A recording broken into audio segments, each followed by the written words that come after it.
My creative liberties have been stripped, so here I am in front of you talking about batteries. Now I know it's not exciting. No one likes to talk about batteries. It's boring. I've been instructed not to geek out too much on you, much like the tires. So all I'm going to talk about is our lovely lead acid batteries here. This one's out of a touring motorcycle. You know, they weigh about 25 pounds. It is off a 12-volt system. And if you take care of it, keep it on a battery tender, you'll get anywhere from 3 to 5 years of length out of this.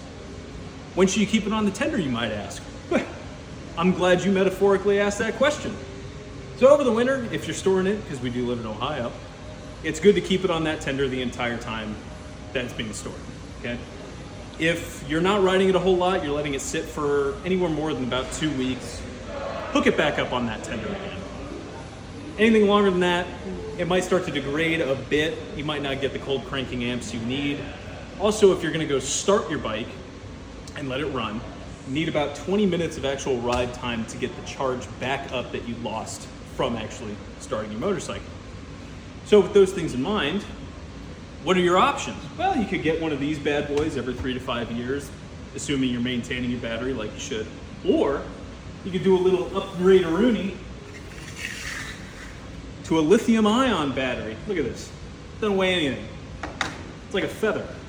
So the biggest advantage, obviously, with lithium ions are weight savings. But when we're talking touring bikes that weigh over 1,000 pounds, going from 25 to 7, not the biggest advantage.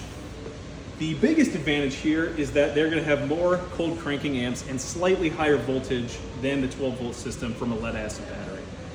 Lifeline is going to be about the same, 3 to 5 years.